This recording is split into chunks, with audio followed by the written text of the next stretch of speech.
Bom dia, segundo ano. Essa é a aula de Sociologia para o dia 7 de abril. Então, bom dia, embora aqui em casa seja à noite, para vocês aí é de manhã. Então, a aula de hoje vai ser sobre fundamentos do Estado, porque a gente passou, né, nas últimas aulas que nós tivemos presencialmente, sobre a formação do Estado moderno, ali no fim do absolutismo, né, do mercantilismo, passando pelo movimento do constitucionalismo, onde as constituições foram formadas. A gente chegou a discutir um pouco sobre Constituição, e o último exercício foi sobre a Constituição brasileira. Para vocês conhecerem um pouco, eu pedi para que vocês lessem o preâmbulo. Mas hoje eu quero fazer de forma um pouco mais detalhada nesse vídeo o que nós já mencionamos em sala de aula. Eu já havia comentado em sala com vocês que uma das grandes diferenças do Estado moderno é justamente a concepção de Estado, ou seja, para que serve o Estado? O Estado deixa de ser então uma entidade administrativa ligada a uma personalidade, a um rei absolutista, algum imperador, etc., para se tornar uma entidade administrativa coletiva, certo? Então surgem movimentos que a gente também citou, como o republicanismo, que resgata uma ideia lá da Grécia Antiga de res publica, onde o Estado, a coisa do Estado é pública, ou seja, do povo, e outras noções também, como a gente já viu, como a democracia. Ou seja, há uma tentativa de reinterpretar o passado a partir dessas experiências ali do que chamava-se, né, de berço da sociedade ocidental, que seria a Grécia Antiga, para tentar trazer novas ideias para esse mundo novo que estava surgindo, certo? E surgem teóricos importantes, desde o liberalismo, como por exemplo John Stuart Mill, Francis Bacon, escrevendo sobre diversas áreas, John Locke, outros também como Montesquieu, Voltaire, uma série de concepções sobre como o Estado deveria funcionar passaram a surgir que nós adotamos até os dias de hoje, como por exemplo a noção de três poderes. Mas qual que é essa lógica do Estado? Vamos pensar no seu celular, no seu computador. O seu computador ou seu celular, ele é um sólido, certo? Só que o funcionamento dele depende de um sistema operacional. O que é o sistema operacional? É como todas as funções do hardware, da parte física do seu celular, se comunica para produzir algo e assim conseguir se comunicar com você. Ele se comunicando com você, ele produz uma interação e assim você pode fazer diversas coisas, desde como conversar com as pessoas, jogar jogos, estudar, ver vídeo e essas coisas, né? Inclusive gravar aula. Então, quando se diz na ciência política o que é um sistema político, é justamente esse sistema operacional sobre o qual funciona determinado Estado. Então, por exemplo, o caso da República.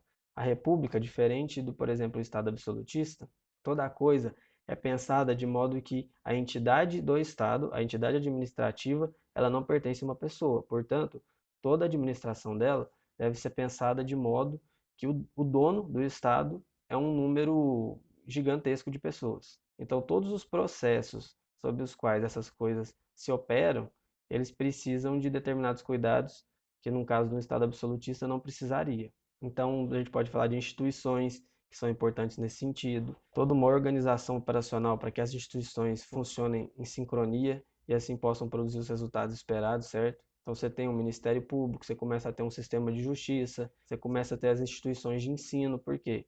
Porque é importante que as pessoas vivendo em determinados sistemas entendam qual que é o seu papel em todo esse quadro e etc, né? A gente tem também, por outro lado, a monarquia, onde você tem uma família que, por laços consanguíneos ou por muitas outras razões, acabam sendo vistos como a liderança de determinado estado, né? A gente tem, por exemplo, a Grã-Bretanha, onde a família real até hoje, embora exerça um papel muito mais simbólico por causa do parlamentarismo, não dá tempo de a gente comentar sobre essas coisas, eles ainda são muito importantes para todo o Estado, né, bretão. Então isso que a gente está falando aqui é o sistema político, certo? E o que seria o regime político? É a forma como todo esse sistema operacional vai funcionar ou vai ser ocupado, certo? Então, por exemplo, você tem a democracia, onde, embora existem diversas discussões sobre o que é democracia, modelos de democracia, isso é um assunto que a gente vai ver ainda, mas mesmo assim, em tese, democracia é onde todos têm acesso ao poder, todos têm o direito de votar e todos, em tese, são iguais. Esses são os princípios básicos, tem muitos outros tipos de democracia, democracia participativa, democracia direta, que é uma democracia mais antiga, democracia representativa, que talvez seja mais comum. E você tem, por exemplo, sistemas monárquicos parlamentares que são democracia, como, por exemplo, é o caso da Grã-Bretanha. Isso é um assunto bem mais complexo e complicado. Mas a democracia é a forma como funciona esse sistema. Como ele é, porque no caso de um Estado, ele é ocupado por pessoas. No caso de um computador, você tem uma série de componentes ali que cumprem determinadas funções, mas no caso de um Estado são pessoas que movem, né? Movem toda aquela estrutura. Então, por isso, você precisa de um regime para fazer como que aquilo vai funcionar para as instituições serem ocupadas e cumprirem suas funções. Então, certo, um resumo rápido sobre esse funcionamento do Estado. Tem uma outra coisa muito importante que surge com o Estado moderno, que é justamente sua característica legislativa.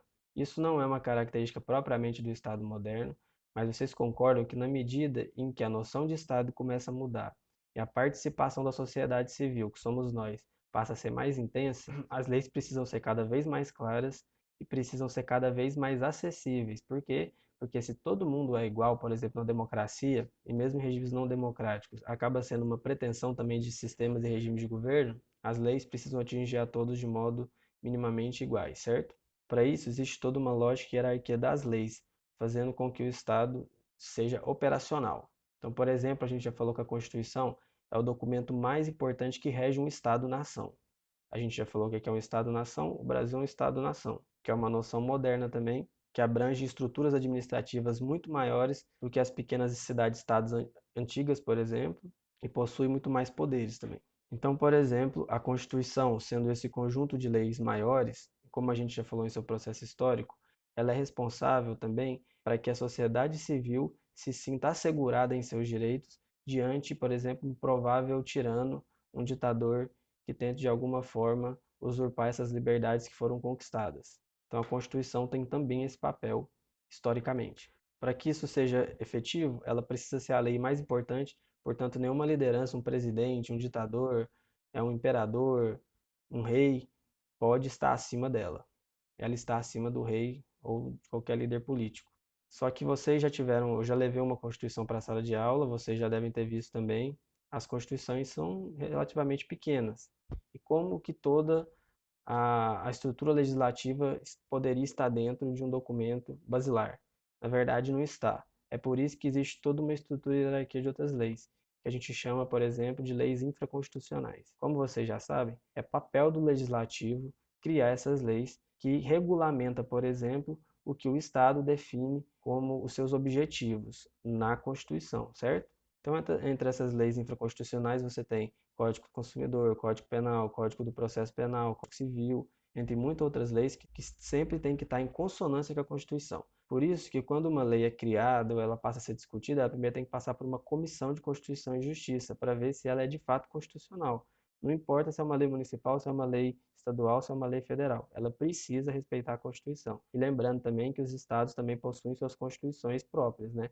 No caso do Brasil, o federalismo é muito mais restrito, então eles não têm tanta liberdade para decidir sobre algumas coisas, como por exemplo nos Estados Unidos e em outros países do mundo também. E aí, a gente já conversou sobre isso em sala de aula. As constituições podem mudar? Podem, elas mudam o tempo todo. O Brasil mesmo já passou de uma centena aí de emendas constitucionais, que é quando muda a Constituição. Porém, existem determinados artigos da Constituição que não podem ser mudados, são conhecidos como cláusulas pétreas. Então, por exemplo, a forma federativa do Estado é uma cláusula pétrea, não pode ser mudada. O voto periódico, universal, o voto secreto, são direitos também considerados cláusula pétreas, não podem ser mudados. E também garantias individuais, por exemplo. É claro que a interpretação sobre o que é uma coisa ou outra sofre alterações, porém, é uma segurança mínima que a gente tem através do conjunto de leis mais importantes de um Estado-nação para que alguns princípios básicos não sejam transgredidos. É importante ressaltar também que a Constituição, embora seja o documento mais importante, existem tratados internacionais que são assinados por nações, né? Por exemplo, a Declaração Universal de Direitos Humanos, que ele tem tanta força, né? Quanto a própria Constituição. Então, seria a Constituição e esses tratados universais como leis mais importantes do Estado Nacional. E aí eu queria discutir rapidamente, só para a gente finalizar, algumas características básicas da nossa Constituição de 1988. Lembrando que a gente havia passado por 21 anos no período de ditadura, né? E isso influenciou muito, por exemplo, as novas diretrizes que foram promulgadas lá no dia 5 de outubro de 1988, com a nossa Constituição, que ficou conhecida como Constituição Cidadã. Algumas de suas características, por exemplo, é a possibilidade dos analfabetos votarem, a função social da propriedade privada, ou seja, você é um grande proprietário de terra, mas a sua terra não produz nada, não produz nada para a sociedade, ela tem que ter uma função social, então o Estado pode se apropriar dela, claro que ele compraria a terra de você de forma compulsória, né? E essa propriedade passaria a ter uma função social. e também a reforma agrária, que é um tipo de reforma liberal que o Brasil nunca passou de forma efetiva, mas sim em alguns momentos pontuais da nossa história. E o que, segundo alguns cientistas sociais, historiadores e sociólogos, é uma das grandes causas do problema da desigualdade social no Brasil. Isso não aconteceu só no Brasil, mas também em alguns outros lugares do mundo. Outra coisa muito importante também, só para citar rápido, é a nova formatação do Ministério Público Federal, que passou a ter poderes que nenhum outro ministério do mundo, basicamente naquele período, tinha. Eu não vou entrar nessa especificidade, que seria uma coisa muito técnica, mas o Ministério Público passa a ter poderes muito grandes, uma vez que é a instituição responsável pela defesa da sociedade, né, dos cidadãos. Então ele passa a ter muito poder e assim seria uma forma de resguardar nossos direitos civis, uma vez que a ditadura militar que ocorreu lá, inclusive fez aniversário, né, a ditadura, tem uma briga histórica, um dia a gente pode discutir em sala de aula, entre 31 de março ou 1º de abril, acabou fazendo com que o Brasil passasse por momentos muito difíceis, né? E isso é uma influência direta para o modelo de constituição que nós temos hoje. Bom, pessoal, então é isso, deixei algumas atividades aí, estão bem fáceis, vocês vão conseguir fazer tranquilamente, vocês me entreguem até a próxima aula, peço para vocês, né? Vocês podem entrar em contato comigo caso tenham alguma dúvida, e também se vocês quiserem fazer alguma dúvida relacionada à sala de aula para que eu responda no próximo vídeo, né, da próxima aula, eu deixei um campo que chama dúvidas. Vocês podem responder, não é obrigatório, quem quiser mesmo. E na próxima aula a gente pode discutir, talvez uma sugestão de tema, alguma coisa. Então é isso, pessoal. Obrigado. Tomem cuidado aí com essa nova doença. Lavem as mãos, cuidem dos seus pais e até a próxima aula. Abraço.